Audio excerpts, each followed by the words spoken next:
निष्कलंक महादेव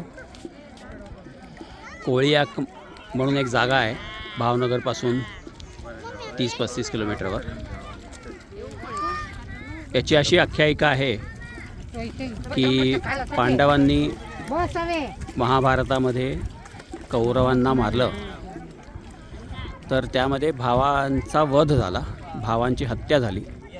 तर तो एक पातक त्यांना लागलं.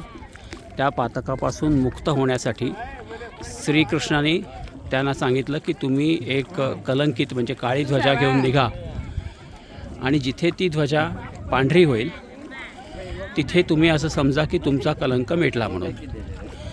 तर ते घेऊन ती ध्वजा निघाले आणि ह्या ठिकाणी आल्यावर ती ध्वजा पांढरी झाली. तर त्यामुळे इथे त्यांचा कलंक मिटला. त्यामुळे निष्कलंक महादेव असं म्हटलं जातं. इथे 5 पिंड्या आहेत, 5 पांडवांच्या 5 अशा म्हणून. आणि एक भवानीचं पण मूर्ती आहे. ते 2 जे एक रंगीबेरंगी आणि एक सरळ साधा पोल दिसत आहेत, खांब दिसत आहेत, त्याच्यामध्ये आडवी एक ध्वजा लावलेली असते. पण बऱ्याच वाऱ्यामुळे ती ध्वजा फाटली आहे, त्यामुळे आता ती ध्वजा तिथे नाही आहे. इथे जेव्हा ओहोटी असते तेव्हाच इथे येता येतं. समुद्रातून चालत यायचं असतं.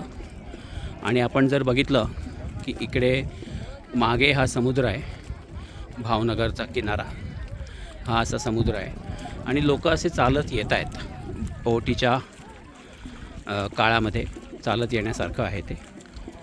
तर असं हे निष्कलंक महादेव मंदिर. इथे फोटो काढणारे, इन्स्टंट फोटो काढणारे आहेत, चना जोर गरम देणारे आहेत, असे वेगवेगळे लोक आणि अर्थातच पुजारी आणि भटजी पण आहेत, आपापली उपजीविका करतायत. तर असं हे निष्कलंक महादेव मंदिर भावनगरपासून सहज येता जाण्यासारखं आहे.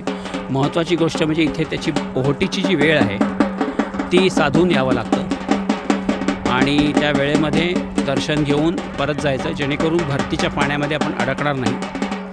आणि ही असं म्हणतात की ही जी ध्वजेची जेवढा उंच आहे खांब तिथपर्यंत पाणी भरतीच्या वेळेला येतं आणि मग ते तेवढ्या किनाऱ्याच्या लेवलला येतं.